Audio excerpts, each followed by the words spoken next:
Esse é o vídeo sobre o 9º episódio da primeira temporada de The Last of Us. Vamos lá aprender com quem realmente estávamos jogando esse tempo todo, com o herói ou com o vilão? Antes, alguns recados. Eu tô lançando meu primeiro livro, é sobre a série A Casa do Dragão e tem link no primeiro comentário. E antes que perguntem, sim, terei livro de The Last of Us também. Peço então aquele like nesse vídeo. É de graça pra ti e me ajuda demais. Todo final de série eu fico meio melancólico, né? Eu odeio despedida, já falei várias vezes sobre isso. Só que eu tenho que agradecer todo esse carinho que vocês me deram nesse começo de ano. É incrível o que vocês fazem por mim quando abraçam meus textos, quando abraçam o meu jeito de falar sobre as coisas que eu gosto. Eu sei que nem sempre é fácil, sei que eu floreio demais, mas assim... é assim que eu gostaria de ouvir a respeito de algo que eu amo muito, com o respeito do bom uso das palavras, da imaginação e também da reflexão. Então, mais uma vez, obrigado pela jornada, obrigado por todas as fotos marcadas lá no Instagram, todos os cafés da manhã juntos, todos os almoços compartilhados, enfim, todos os momentos. É uma honra estar nessa posição e eu sempre vou dar o meu melhor, pode confiar nisso. Muito obrigado mais uma vez e pela última vez... pelo menos nessa temporada, vamos lá ao que interessa.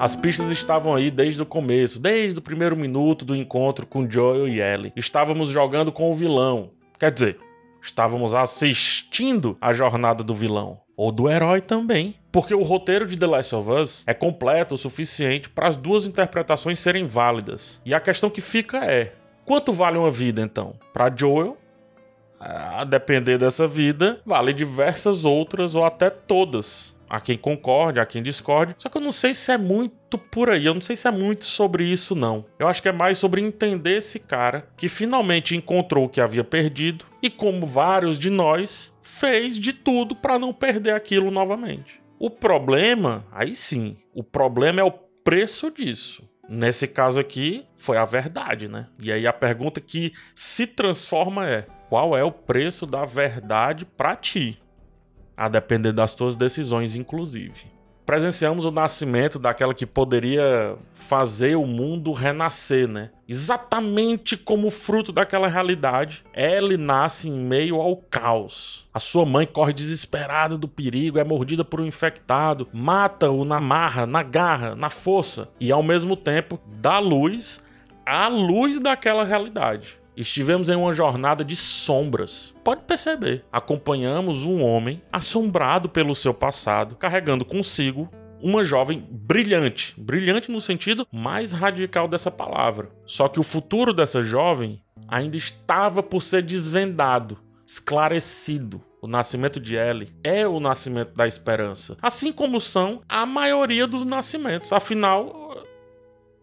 não é isso que se espera de uma nova vida, de cada uma vida nova que vem ao mundo? Vida é luz, né? E tratamos isso durante vários episódios. Vários foram os planos que faziam Ellie refletir a luz do sol. Assim também como vários foram os planos com Joel olhando para essa garota e tudo ao redor ficando turvo. Aos poucos, Ellie foi passando então a ser o foco supremo do Joel, sua lanterna. Mesmo que a princípio ele ou até ela não entendessem muito bem o que vinha acontecendo aí a partir dessa dinâmica. Hoje Joel sorri para sua companheira, busca viver uma vida mais leve com ela, inclusive procura jogos e outras coisas que antes ele rechaçava e agora ele traz para dentro dessa relação de pai e filho, né? Hoje, inclusive, eles conversam sobre a Sarah sem travas. O homem que não se abria, o homem que ignorava as piadas da jovem. É o mesmo homem que agora chora na frente dela sem nenhuma vergonha, sem nenhum pudor. E ela é a única pessoa com quem vimos ele fazer isso, além do seu irmão. Logo, ela é família. O tempo cura todas as feridas. Não no caso de Joel, né? Pode ser no caso de outras pessoas, mas no caso dele não foi só o tempo, não. Na verdade, o tempo não curou as feridas dele. Essa ferida não foi curada. Foi ele quem aparentemente curou as suas feridas. Aprendemos aqui que meias palavras bastam para nossa protagonista. Ela é esperta o suficiente para entender tudo a partir de muito pouco. Inclusive que talvez Joel não a veja mais como Ellie ou como talvez ela gostaria de ser vista. Antes era inverno, né? Mas agora as árvores mortas florescem mais uma vez. O rio congelado corre solto, mas as estações são paz só enquanto duram. Só até o inverno chegar mais uma vez. E chega. Não há quem domine o tempo. Não há quem domine a força da natureza. Ela sempre se faz maior. Ela sempre se faz melhor. Será que Joel conseguiu dominar essa natureza? Após os acontecimentos, Joel visivelmente projeta sua filha na caminhada que os dois, ele e a Ellie estão fazendo. Ellie, para variar, sente perfeitamente que tem algo estranho. Ela se pergunta se o que aconteceu, ou melhor, se o que ele disse que aconteceu foi verdade. O voto de confiança é dado, mas de novo, ela é esperta demais para não aceitar as entrelinhas. Talvez até não aceite dessa vez porque é o Joel. Ainda que o olhar da Bella Ramsey conte a verdade que passa pela sua cabeça. Ela sabe que sabe, só não quer aceitar que sabe. A relação que nasceu dos insultos e da simples missão de levar uma carga do ponto A para o ponto B mudou, evoluiu. Mas também foi para um lugar que talvez ela não entenda plenamente que lugar é esse. Só suspeite. E às vezes com as suspeitas a gente não pode fazer muita coisa senão permanecer com elas. A introspecção e a atenção meio perdida, meio avoada nesse episódio vendem perfeitamente a ideia sobre uma característica fundamental dessa personagem. Ela é uma jovem que consegue antever muito do que vai acontecer. Muito. É uma jovem que vê a verdade além da própria verdade. Mas ela consegue antever muito. Porém, não tudo. E aí, por isso, é jogado uma venda no seu olho que fica difícil de entender o que de fato está acontecendo pela primeira vez.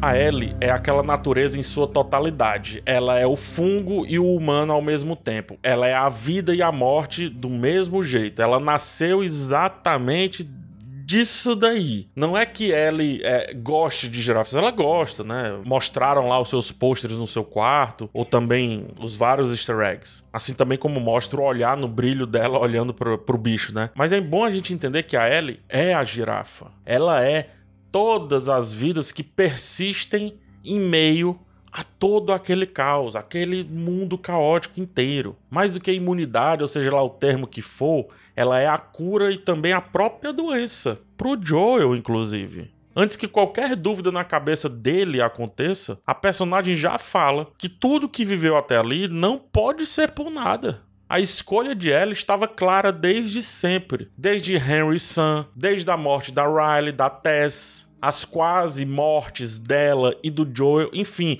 todos os sufocos, todos os infernos vividos, todas as estações passadas, tudo isso teria que ter um propósito. Teria que ter. Ela sabia disso. Ele também. Só não foi do jeito dele, né?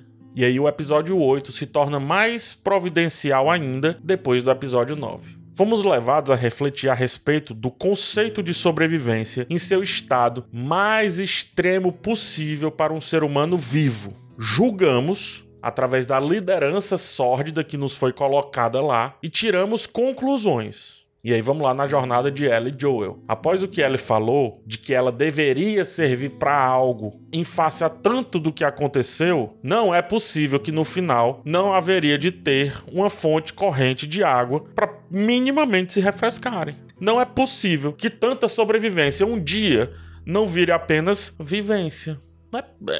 É inadmissível, principalmente para eles ali. E tinha essa fonte de vida lá no final. Tinha.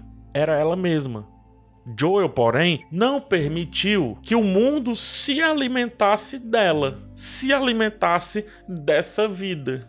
Só que a pergunta que eu deixo é: você deixaria também? Você deixaria? Ou passou tempo demais julgando tudo que aconteceu nessa jornada a favor aí dos nossos protagonistas? O que você faria? O texto do episódio tem um tom de despedida que, de tão perceptível, dá pra cortar ao meio com um facão. É um convite a pensarmos aqueles dois sem aqueles dois. Há sim um papo muito forte sobre egoísmo, mas se essencialmente eu e você somos também egoístas, não venha dizer que não, então somos capazes de entender a percepção daquele que sofrerá mais uma vez os efeitos da ausência. Joel destrói qualquer resquício de homem turrão quando escuta, por exemplo, a Ellie dizer: eu vou te seguir onde você quiser ir. E aí vem um tema, né? O amor, ele segue vias complicadas demais. Ao mesmo tempo que se ama alguém e venera, quer que seja, que se ama aquela pessoa que você inclusive se põe a proteger, você também precisa deixar ir, né? Você não pode aceitar ter o controle de tudo. Tem que dar de volta ao mundo, de graça, o que o mundo às vezes lhe deu com muito custo, né? Com muita luta. A síndrome do ninho vazio dói, espanca a alma. Gera a sensação de que não há o que fazer com aquilo que se cria se não deixar morrer. Mas não é isso que a vida quer sempre? Que a gente viva até morrer? Que a gente crie até deixar ir? Ou então ir primeiro e fingir que o outro morrer não vai existir, mas vai existir do mesmo jeito? O ninho vazio é a punição por sentir como seu e somente seu tudo aquilo que na verdade é da natureza. Começa só com quem vai ser passagem para que aquela nova vida, aquela nova esperança, aquela nova luz consiga voar, consiga iluminar, consiga ir para além, consiga conquistar o que tiver de conquistar, enfim. E aí, se voltar ou não, paciência. De novo, todo ninho nasce vazio, todo ninho começa vazio. Mas Joel não aceita isso, assim como muita gente também não aceita.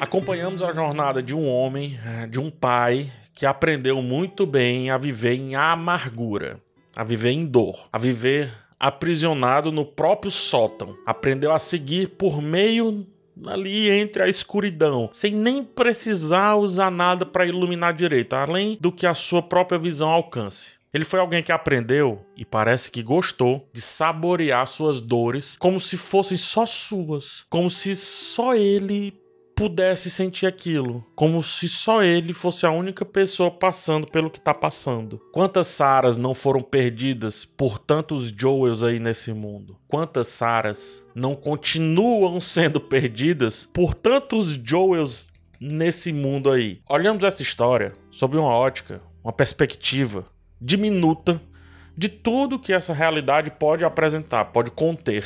E achamos que tudo isso que nos foi mostrado é todo mundo possível, mas não é. Só que é interessante notar isso porque, assim como o Joel olha para sua jornada e acha que também ela é a única possível, a gente meio que tem essa sensação também. Portanto, para ele e para alguns de nós que assistem, tá proibidos demais sentirem o que ele sente. Por isso que essa ambiguidade é constante. Ellie, ao final, tenta acessá-lo novamente usando o seu passado. As pessoas que ela perdeu, ele quase ignora ou até finge aceitar para ela chegar, no caso, ao ponto lá que ele quer que chegue. Ele sente até medo, meu Deus, ela descobriu. E aí depois ele mente, porque para ele, mais vale uma mentira bendita do que a verdade maldita, porque ele já viveu a verdade de fato. Volte para David no episódio 8 e aí me responda, qual a diferença? Volte para Catelyn conversando com seu médico, depois matando-o. Qual a diferença dela pro Joel? Volte para ela fazendo de tudo para vingar a morte do seu irmão. Qual a diferença dela pro Joel? Volte para Bill, lá no bunker, escondendo quem ele era de verdade. Qual a diferença pro Joel? Qual a diferença de Joel para todos os, entre aspas, vilões dessa temporada? Tudo que vimos até aqui foi totalmente para entendermos que somos muito afeitos a colocar capas nos nossos queridos e foices na mão dos odiados, sem perceber que talvez a morte ela tenha capa e foice ao mesmo tempo. Todos vocês, incontáveis que morreram antes de mim, me ajudem. Diga-me como conseguiram morrer. Está de acordo? Ajudem-me a atravessar a onda que vocês atravessaram. Ajudem-me! Vocês que tiveram seu medo e não o quiseram ter. Como foi? O que lhes deu força? E vocês, que com força e coragem, que com indiferença e alegria, se entenderam com sua morte. Me deem a indiferença, a alegria e a serenidade. A mão! O rei está indeciso. Ele não para. Não faça um punho. Estique os dedos. O que você tem aí na mão? Ele abre seus punhos. Ele tem o seu reinado inteiro em sua mão. Quando você estiver perdido na escuridão, siga a luz. Isso é o que dizem os vagalumes, né? Porém, Joel, ele escolheu prender o seu pequeno vagalume para si e guardou bem guardadinho de um jeito que talvez só ele possa se satisfazer daquela luz. Só ele e mais ninguém. Ou pelo menos é o que ele pensa. Só esquece que vagalume voa. Cedo ou tarde, mas voa. Joel quer viver uma realidade que não existe mais. Isso também foi dito aqui na série. Ellie talvez nem reflita sobre isso, e por isso ela quer o extremo, quer ir à lua, quer ir além do que descansar ou tocar um violão ou cuidar de ovelha. E aqui a coisa começa meio que a se inverter. Ao escutar todos esses sonhos dessa jovem, o que vocês querem que o Joel pense? Ele com certeza já sonhou, já realizou, já sonhou novamente, já perdeu, já ganhou. Como alguém que já teve 14 anos consegue proporcionar a alguém que ainda não teve os seus 40 e tantos anos tudo o que viveu sem a parte ruim, sem as dores? Como julgar esse cara, bicho? Será que faríamos algo tão diferente assim se fôssemos capazes de tudo o que ele fez? Acho que não, não sei.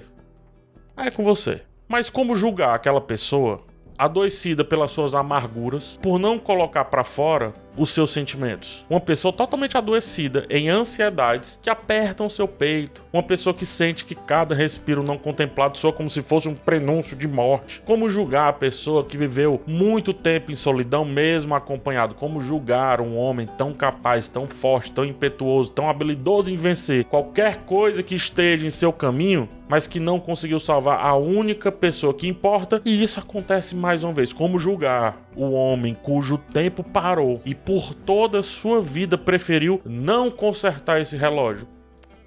Como, bicho? É muito fácil, né? Como julgar quem tanto se despediu e pela primeira vez tem a chance de não se despedir novamente? Afinal, quem sabe que é ou tem Jesus consigo? Quem sabe, bicho? O que você quer nem sempre condiz com o que o outro sente. E eu tô falando é de atenção, que dá cola ao coração. Amizade é importante, mas o amor escancara a tampa. E o que te faz feliz também provoca dor. A cadência do surdo no couro que se forjou. E aliás, cá pra nós, até o mais desandado dá um tempo na função quando percebe que é amado. As pessoas não são más, cara. Elas só estão perdidas.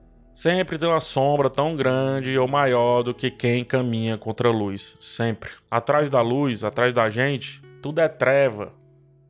E aí eu pergunto, o que você carrega na mochila pra conseguir julgar tanto o Joel? O que é isso que você tem na mochila? Me diz aqui, vai. Você seria igual ou diferente à noite que acendeu todas as estrelas porque também tinha medo da própria escuridão? O que você seria? O texto é dúbio? Achou? Desculpa, The Last of Us também foi. Eu tô só seguindo a série.